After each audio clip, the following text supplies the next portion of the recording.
नमस्कार विद्यार्थी मित्रो. IBPS द्वारे आज म्हणजेच 1 जून 2023 रोजी रिजनल रूरल बँक्स की ज्यांना आपण RRB म्हणून ओळखतो, या RRB मधील नोकर भरतीसाठीची जाहिरात प्रसिद्ध केलेली आहे. मित्रो, IBPS बँकिंग भरतीच्या परीक्षेची तयारी करणारे विद्यार्थी प्रामुख्याने RRB एक्झाम, SBI एक्झाम व IBPS PO किंवा IBPS क्लर्क या एक्झामच्या ॲडव्हर्टाइजमेंटची आपण नेहमीच त्या ठिकाणी वाट पाहत असतो. तर आज त्या ठिकाणी IBPSने भारतातील वेगवेगळ्या राज्यामध्ये कार्यरत असणाऱ्या रिजनल रूरल बँक्स ज्या आहेत, या बँकांच्या मधील नोकर भरतीची जाहिरात प्रसिद्ध केलेली आहे. या जाहिरातीनुसार देशभरातल्या सर्व रिजनल रूरल बँकांच्या मध्ये म्हणजेच RRB मध्ये 8,600 पेक्षा अधिक पदांची ही भरती IBPSच्या माध्यमातून केली जाणार आहे. मित्रो, या RRB एक्झामच्या माध्यमातून RRB officer scale 1, scale 2, scale 3 त्याचबरोबर ऑफिस असिस्टंट मल्टीपर्पज या पदासाठीची ही जाहिरात प्रसिद्ध करण्यात आलेली आहे. या जाहिरातीमध्ये जर आपण पाहिलं तर सविस्तर जाहिरात त्या ठिकाणी देण्यात आलेली आहे. पहिल्या पेजवरती त्या ठिकाणी हे इंडेक्स तुम्हाला दिसेल. इंडेक्सनुसार तुम्ही त्या ठिकाणी वेगवेगळे कंटेंट त्या ठिकाणी डायरेक्ट लोकेट करू शकता. 66 पानाची ही जाहिरात असली तरी प्रत्येक पानावरती किंवा कुठला सेक्शन कोणत्या पेजवरती आहे याबाबतची संपूर्ण त्या ठिकाणी इंडेक्स हे पहिल्या पानावरती देण्यात आलेलं आहे. त्याचबरोबर ऑफिसर स्केल 1, ऑफिसर स्केल 2 आणि 3 त्याचबरोबर ऑफिस असिस्टंट मल्टीपर्पज याकरिताच्या डायरेक्ट ऑनलाईन ॲप्लिकेशनच्या लिंक्स देखील या ठिकाणी देण्यात आलेले आहेत. त्या लिंकवरती क्लिक करून आपण डायरेक्ट ऑनलाईन ॲप्लिकेशनच्या पोर्टलला जाऊ शकतो. तर यामध्ये सगळ्यात काही महत्त्वाच्या ज्या बाबी आहेत या परीक्षेच्या अनुषंगाने त्याची आज आपण त्या ठिकाणी माहिती घेणार आहोत.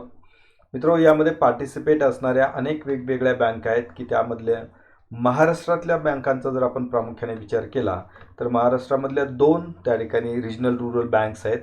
या दोन्ही बँकच्या ॲडव्हर्टाइजमेंट या प्रामुख्याने नोटिफिकेशनमध्ये आलेले आपल्याला दिसतील. त्यामधील सर्वात महत्त्वाची पहिली बँक म्हणजे महाराष्ट्र ग्रामीण बँक, त्याचबरोबर त्या ठिकाणी विदर्भ कोकण ग्रामीण बँक. या 2 बँका या महाराष्ट्रातील रिजनल रूरल बँका म्हणून महत्त्वाची भूमिका पार पाडत आहेत. या बँकांच्या मधील नोकर भरतीचा फायदा आपण त्या ठिकाणी घेऊ शकतो. तथापि जरी महाराष्ट्रामध्ये कार्यरत असणाऱ्या या 2 RRB असल्या तरी या व्यतिरिक्त देखील ज्या राज्यामध्ये हिंदी भाषा ही त्या ठिकाणी त्या राज्याची राज्यभाषा आहे अशा राज्यामध्ये देखील आपण त्या ठिकाणी अप्लाय करू शकता. तर यामध्ये एलिजिबिलिटी क्रायटेरिया हा एक अत्यंत महत्त्वाचा भाग असतो. या एलिजिबिलिटी क्रायटेरियाच्या अनुषंगाने जर आपण पाहिलं तर पहिला महत्त्वाचा घटक जो येतो तो म्हणजे एज क्रायटेरिया. तर यामध्ये प्रामुख्याने ऑफिसर स्केल 3 ही एक्सपिरियन्स्ड कॅन्डिडेटसाठीची त्या ठिकाणी पोस्ट आहे. ऑफिसर स्केल 2 हा देखील त्या ठिकाणी भाग जो आहे तो एक्सपिरियन्स कॅन्डिडेटसाठी आहे. आणि जे फ्रेशर्स आहेत त्यांच्याकरिता ऑफिसर स्केल 1 असिस्टंट मॅनेजर या केडरसाठी किमान 18 वर्षे व कमाल 30 वर्षे ही वयोमर्यादा त्या ठिकाणी निर्धारित करून देण्यात आलेली आहे. ऑफिस असिस्टंट मल्टीपर्पज की ज्यासाठी किमान 18 वर्ष व कमाल 28 वर्ष ही वयोमर्यादा निश्चित करून दिलेली आहे. आणि ही वयोमर्यादा 1 जून 2023 रोजी ही कॅल्क्युलेट केली जाणार आहे. म्हणजे वयाची गणना जी आहे ती गणना प्रामुख्याने 1 जून रोजी ही त्या ठिकाणी केली जाणार आहे. तथापि जे कॅटेगरीमधील कॅन्डिडेट्स आहेत की त्यांना गव्हर्नमेंटचे जे काही एज रिलॅक्सेशन असतात त्यामध्ये SC ST करिता 5 वर्ष, OBC करिता 3 वर्ष, त्याचबरोबर फिजिकली डिसेबल्ड कॅन्डिडेट्स असतील तर त्यांच्यासाठी 10 वर्ष, एक्स सर्व्हिसमॅन असेल तर त्यांच्याकरिता त्या ठिकाणी त्यांची जी सर्व्हिस असेल ती सर्व्हिस ही त्या ठिकाणी +3 इयर्स अशा प्रकारचं त्या ठिकाणी एज रिलॅक्सेशन त्यामध्ये देण्यात आलेलं आहे. तर या एज रिलॅक्सेशनचा देखील बेनिफिट आपण त्या ठिकाणी घेऊ शकता. त्याप्रमाणे आपण एलिजिबल असाल तर त्या ठिकाणी अप्लाय करू शकता. या व्यतिरिक्त डिसेबिलिटीच्या डेफिनेशन्स दिलेल्या आहेत. त्यामध्ये कोणकोणत्या प्रकारच्या डिसेबिलिटी आहेत आणि त्याचा कोणकोणत्या प्रकारचे बेनिफिट्स तुम्हाला या रिक्रुटमेंट प्रोसिजरमध्ये त्या ठिकाणी मिळू शकतात याविषयीची माहिती दिलेली आहे. खूप मोठी 66 पेजेसची ही ॲडव्हर्टाइजमेंट आहे. यामध्ये तपशीलवार माहिती एकत्रितपणे त्या ठिकाणी दिलेली आहे. त्याचबरोबर त्या ठिकाणी वीकर सेक्शन हा एक सगळ्यात महत्त्वाचा जो पार्ट आहे तो म्हणजे EWS म्हणजे इकॉनॉमिकली वीकर सेक्शन याच्याबाबतचा तपशीलवार माहिती यामध्ये देण्यात आलेली आहे की ज्या फॅमिलीचं उत्पन्न ॲन्युअल इन्कम हे 8 लाख रुपये किंवा त्यापेक्षा कमी आहे अशा कॅन्डिडेटला त्या ठिकाणी EWS कॅटेगरीमध्ये ट्रीट केलं जातं, की ज्यांना इतर कोणत्याही जात प्रवर्गामध्ये की त्या ठिकाणी कन्सिडर केलं जात नाही आणि मात्र त्यांचं ॲन्युअल इन्कम हे 8 लाख किंवा त्यापेक्षा कमी आहे. त्याचबरोबर त्या ठिकाणी काही एक्सेप्शन्स यामध्ये दिलेले आहेत, की जरी त्या ठिकाणी उत्पन्न 8 लाखापेक्षा कमी असेल आणि जर त्यांच्याकडे 5 एकर किंवा त्यापेक्षा अधिक जमीन असेल, त्यांच्याकडे 1000 स्क्वेअर फुटापेक्षा अधिक मोठा फ्लॅट असेल, तर त्यांना या EWS कॅटेगरीचे बेनिफिट्स त्या ठिकाणी घेता येणार नाही आहे. म्हणजे हा एक महत्त्वाचा भाग याच्यामध्ये मेन्शन करण्यात आलेला आहे. तर एज्युकेशनल क्वालिफिकेशन जर आपण त्या ठिकाणी पाहिलं आणि त्या ठिकाणी पोस्ट क्वालिफिकेशन एक्सपिरियन्स जो आहे तो त्या ठिकाणी इथे सगळ्यात महत्त्वाची जी डेट देण्यात आलेली ती जर आपण पाहिली तर 21/6/2023 रोजी याची गणना केली जाईल. म्हणजे या तारखेला आपण त्या ठिकाणी ते क्वालिफिकेशन धारण केलेलं असणं हे अत्यंत आवश्यक असेल. ऑफिस असिस्टंट मल्टीपर्पज की जी क्लेरिकल लेवलची पोस्ट आहे, या पोस्टसाठी जर आपण पाहिलं तर bachelor degree in any discipline from recognised university असं म्हटलेलं आहे. त्याचबरोबर proficiency in the local language, की ज्या राज्यामधील ती ग्रामीण बँक असेल त्या राज्याची भाषा त्या ठिकाणी बोलता येणं आवश्यक असणार आहे. त्याचबरोबर कम्प्युटरचं वर्किंग नॉलेज त्यामध्ये अपेक्षित आहे. यासाठी सर्टिफिकेट MSCIT किंवा तत्सम कम्प्युटरचं शिक्षण घेतल्याचं प्रमाणपत्र आपल्याकडे असावं लागेल. मित्र त्या ठिकाणी या पदाकरिता कोणत्याही शाखेचा पदवीधर विद्यार्थी उमेदवार यासाठी अर्ज करू शकतो. यासाठी कोणत्याही अनुभवाची अट देण्यात आलेली नाही आहे. त्याचबरोबर दुसरी महत्त्वाची पोस्ट म्हणजे ऑफिसर स्केल 1 की ज्याला असिस्टंट मॅनेजर हे केडर त्या ठिकाणी दिलं जाणार आहे. याच्याकरिता देखील कोणत्याही शाखेचा पदवीधर उमेदवार अर्ज करू शकतो. मात्र यामध्ये जर आपण पाहिलं तर यामध्ये एक स्पेशल नोट मेन्शन केलेली आहे. Preference will be given to the candidates having degree in the agriculture, horticulture, fishery, animal husbandry, veterinary यासारख्या cooperation, economics, law, management, accountancy की यामधली जर त्या ठिकाणी आपली डिग्री असेल तर त्याला अधिक प्राधान्य दिलं जाईल असं म्हटलेलं आहे. याचा अर्थ असा अजिबात नाही आहे की इतर शाखेचे विद्यार्थी त्या ठिकाणी अर्ज करू शकणार नाहीत किंवा उमेदवारी अर्ज करू शकणार नाहीत. यामध्ये प्रेफरन्स जो आहे तो या विषयामधील जर आपली डिग्री असेल तर त्याला प्रेफरन्स दिला जाणार आहे.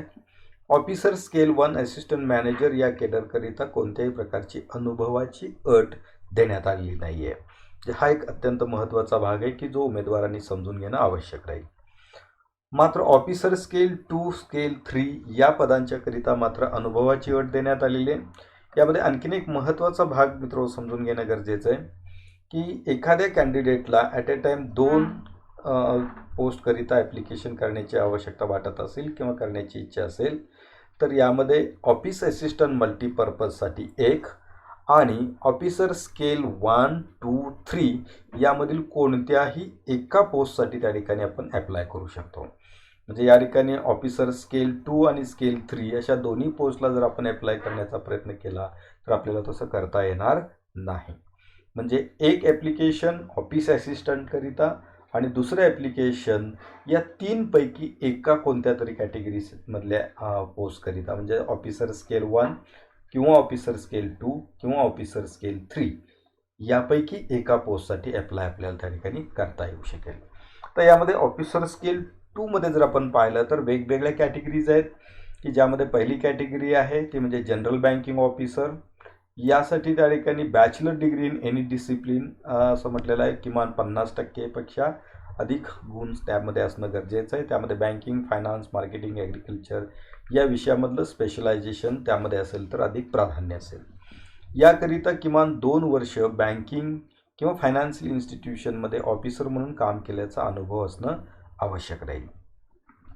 ऑफिसर स्केल 2ची जी स्पेशालिस्ट ऑफिसरची कॅटेगरी आहे त्याच्यामध्ये information technology officer, chartered accountant, law officer या 3 महत्त्वाच्या कॅटेगरी आहेत की ज्यासाठी 1 इयर एक्सपिरियन्स अपेक्षित आहे.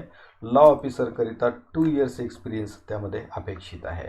ट्रेझरी ऑफिसर, मार्केटिंग ऑफिसर आणि ॲग्रिकल्चर ऑफिसरकरिता देखील त्या ठिकाणी ट्रेझरीकरिता चार्टर्ड अकाउंटंट असणं गरजेचं आहे किंवा MBA इन फायनान्स असणं आवश्यक आहे.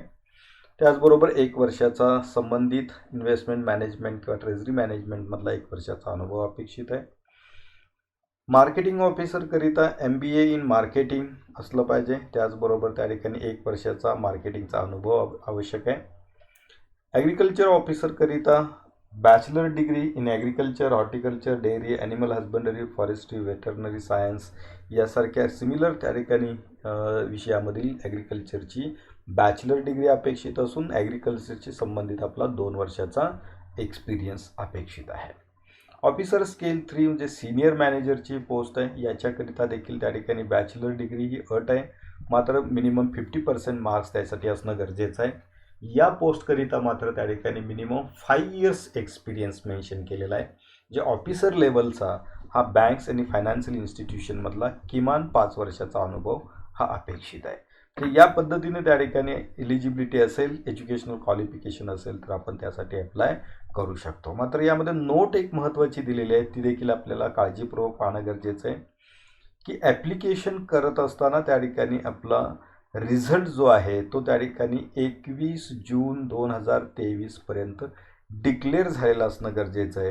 कारण जेव्हा इंटरव्ह्यूला डॉक्युमेंट व्हेरिफिकेशन केलं जाईल त्यावेळेला या तारखेपर्यंतचाच रिझल्ट त्या ठिकाणी कन्सिडर केला जाईल. या तारखेनंतरचं जर आपला ग्रॅज्युएशनचा रिझल्ट असेल तर तो कन्सिडर केला जाणार नाही. त्यामुळे 21 जून अखेर ज्या कॅन्डिडेटचा डिग्रीचा रिझल्ट डिक्लेअर होणार आहे असे कॅन्डिडेट त्या ठिकाणी RRB ऑफिसर, ऑफिस असिस्टंट या पदाकरिता अप्लाय करू शकतील. तर प्रोफिशियन्सी इन लोकल लँग्वेज हा जो काही त्या ठिकाणी महत्त्वाचा जो भाग देण्यात आलेला आहे त्यामध्ये ऑफिसर स्केल 1 आणि ऑफिस असिस्टंट मल्टीपर्पज याच्याकरिता त्या राज्यातील भाषा जी आहे ती आपल्याला त्या ठिकाणी बोलता येणं, लिहिता येणं आणि वाचता येणं अपेक्षित आहे. ही एक मॅन्डेटरी अट आहे आणि ती त्या ठिकाणी आफ्टर कट ऑफ स्कोर जर आपण कंप्लीट केला तर त्यानंतर या गोष्टीची तपासणी IBPSद्वारे केली जात असते. या ॲडव्हर्टाइजमेंटमधला आणखीन एक महत्त्वाचा जो भाग आहे तो म्हणजे क्रेडिट हिस्ट्री, की सिबिल म्हणजे credit information bureau India limited करून जे आपल्याला काही क्रेडिट स्कोअर दिला जातो, हा क्रेडिट स्कोअर जो आहे तो त्या ठिकाणी किमान 650 किंवा त्यापेक्षा अबाव असणं हे अत्यंत आवश्यक असणार आहे. यासाठी त्या ठिकाणी आपला क्रेडिट स्कोअर किती आहे, सिबिल स्कोअर किती आहे हे त्या ठिकाणी कॅन्डिडेटने तपासणं गरजेचं. अर्थात ॲक्च्युअल अपॉइंटमेंटच्या वेळेला हा क्रेडिट स्कोअर त्या ठिकाणी कॅल्क्युलेट होणं अपेक्षित आहे. याकरिता आपण अकाउंट ओपन करून घेऊ शकता किंवा त्या ठिकाणी जे काही फ्री वेबसाईट्स आहेत तिथून आपण सिबिल स्कोअर मिळवू शकतो. अर्थात ही एक महत्त्वाची अट त्याच्यामध्ये देण्यात आलेली आहे. सिबिलच्या बाबतीमध्ये जर काही आपले प्रॉब्लेम्स असतील किंवा आपण कोणाच्या कर्जासाठी जामीन असेल आणि कर्ज थकबाकीमध्ये असेल किंवा आपण स्वतः घेतलेलं कर्ज थकबाकीमध्ये असेल तर सिबिल स्कोअर हा कमी झालेला असू शकतो. तर तो त्या ठिकाणी दरम्यानच्या कालावधीमध्ये प्रॉपर मेंटेन करण्यासाठी आपल्याला प्रयत्न करणं हे अपेक्षित राहील. ॲप्लिकेशन फीज जर आपण पाहिली तर त्या ठिकाणी याच्यामध्ये 2 वेगवेगळे ग्रुप्स दिलेले आहेत. त्यामध्ये ऑफिसर स्केल 1, 2, 3 आणि office assistant multipurpose. Officer scale 1, 2, 3 करिता जे काही त्या ठिकाणी SC, ST आणि फिजिकली डिसेबल्ड कॅन्डिडेट आहे त्यांच्याकरिता 175 रुपये फी आहे आणि इतर सर्व कॅन्डिडेट्सकरिता 850 रुपये फी असेल, ती इन्क्लुजिव्ह ऑफ GST आहे. ऑफिस असिस्टंट मल्टीपर्पजकरिता देखील 175 रुपये इतकी fee SC, ST, physically disabled आणि एक्स सर्व्हिसमॅनसाठी आहे आणि 850 रुपये फी ही सर्व इतर कॅन्डिडेट्सकरिता म्हणजे जनरल कॅटेगरीमधील, OBC त्याचबरोबर EWS कॅटेगरीमधील कॅन्डिडेटना 850 रुपये एवढी फी ही भरणं गरजेचं आहे. जर एखादा कॅन्डिडेट ऑफिसर स्केल 1, 2, 3 पैकी एका पोस्टला आणि ऑफिस असिस्टंट मल्टीपर्पजकरिता ॲप्लिकेशन करत असेल तर त्याला दोन्ही फी त्या ठिकाणी पे करणं हे आवश्यक राहील. ऑनलाईन ॲप्लिकेशन करण्याची जी काही प्रोसेस आहे ती ऑलरेडी सुरू झालेली आहे. 1 जून ते 21 जून ह्या त्याचा कालावधी आहे. या कालावधीमध्येच आपण ऑनलाईन ॲप्लिकेशन करून त्याचं पेमेंट करणं हे अपेक्षित राहणार आहे. तर ऑनलाईन एक्झाम नेमकी कशी असेल त्याचं स्ट्रक्चर जर आपण त्या ठिकाणी पाहिलं तर पहिला पार्ट जो आहे तो म्हणजे प्रिलिमिनरी एक्झामचा त्या ठिकाणी पार्ट आहे की ज्यामध्ये ऑफिस असिस्टंट मल्टीपर्पजकरिता की त्या ठिकाणी 80 मार्काची ऑनलाईन मल्टिपल चॉईस एक्झाम असेल. त्याकरिता 80 क्वेश्चन्स असतील, 80 मार्क्स असतील आणि 45 मिनिटाचा कंपोजिट टाईम त्या ठिकाणी असेल, म्हणजे इथे सेक्शनल टाईम नाही आहे. यामध्ये 2च विषय त्या ठिकाणी असतील, एक म्हणजे रिझनिंग आणि दुसरा असेल न्यूमरिकल ॲबिलिटी. दोन्ही हे त्या ठिकाणी 40-40 मार्कासाठी म्हणजे प्रत्येक क्वेश्चन हा 1 मार्कासाठी असेल. ऑनलाईन मल्टिपल चॉईस ही अशा प्रकारची परीक्षा असेल. ऑफिसर स्केल 1 करिता जर आपण पाहिलं तर सेम त्या ठिकाणी परीक्षा आपल्याला दिसेल. रिझनिंग मात्र इथे न्यूमरिकल ॲबिलिटीच्या ऐवजी क्वांटिटेटिव्ह ॲप्टिट्यूडचा पार्ट आहे आणि ती देखील 80 मार्काची 45 मिनिट कालावधीची एक्झाम असेल. तर यामध्ये जर मीडियम ऑफ एक्झाम जर आपण पाहिलं तर यामध्ये या प्रिलिमिनरी एक्झामकरिता महाराष्ट्रातील कॅन्डिडेटकरिता इंग्लिश, हिंदी आणि मराठीचा ऑप्शन त्या ठिकाणी उपलब्ध आहे. इवन तो कोकणी ऑप्शन देखील आपल्याला ॲप्लिकेबल आहे आणि तो आपण आवश्यकता असेल तर आपण वापरू शकतो. जे त्या ठिकाणी रिजनल रूरल बँकांची जी एक्झाम आहे ती आता मराठीमधून देण्याचा देखील ऑप्शन उपलब्ध आहे. मात्र तो फक्त ऑप्शन ऑफिस असिस्टंट मल्टीपर्पज आणि ऑफिसर स्केल 1 या दोनच पदांच्या करिता आहे. ऑफिसर स्केल 2 आणि ऑफिसर स्केल 3 करिता ही त्या ठिकाणी मराठीचं ऑप्शन त्या ठिकाणी उपलब्ध नाही. तर यामध्ये त्या ठिकाणी प्रामुख्याने 80 मार्काची प्रिलिमिनरी एक्झाम असेल. ही एक्झाम क्वालिफाय झाल्यानंतर त्या ठिकाणी मेन्स एक्झाम असेल. या मेन्स एक्झामचा सिलेबस जर आपण पाहिला तर ऑफिस असिस्टंट मल्टीपर्पजकरिता reasoning, computer knowledge, general awareness, English language और Hindi language and numerical ability असे त्या ठिकाणी टोटल सेक्शन्स असतील की यामध्ये प्रामुख्याने 5 सेक्शन्स आहेत. 5 सेक्शनला एकूण 200 क्वेश्चन्स 200 मार्क्ससाठी त्या ठिकाणी असतील आणि यासाठी कंपोजिट टाईम 2 आवर्स म्हणजे 2 तासाचा कालावधी आहे. याही मेन्स एक्झामकरिता ऑफिस असिस्टंटकरिता तुम्हाला मराठीचं ऑप्शन उपलब्ध असणार आहे. म्हणजे हिंदी, इंग्लिश और मराठी यामधून आपण त्या ठिकाणी हे एक्झाम देऊ शकतो. मात्र लँग्वेजचा जो पार्ट आहे की त्याच्यामध्ये इंग्लिश लँग्वेज और हिंदी लँग्वेज हे दोनच ऑप्शन्स त्या ठिकाणी आहेत. बाकी general awareness, computer knowledge, reasoning and numerical ability याच्यासाठी आपण हिंदी, इंग्लिश, मराठीपैकी एक ऑप्शन त्या ठिकाणी सिलेक्ट करू शकतो. त्यानंतर ऑफिसर स्केल 1 साठीचं जर आपण त्या ठिकाणी एक्झामचं पॅटर्न पाहिला तर सर्वसाधारणपणे तोच पॅटर्न तुम्हाला त्या ठिकाणी दिसेल. 200 मार्काची एक्झाम आहे आणि 2 तासाचा कालावधी त्याला त्या ठिकाणी देण्यात आलेला आहे. यामध्ये देखील तुम्हाला मराठीचा ऑप्शन उपलब्ध असणार आहे. त्याचबरोबर त्या ठिकाणी आणखी एक महत्त्वाचा जो भाग याच्यामध्ये आहे तो म्हणजे ऑफिस असिस्टंट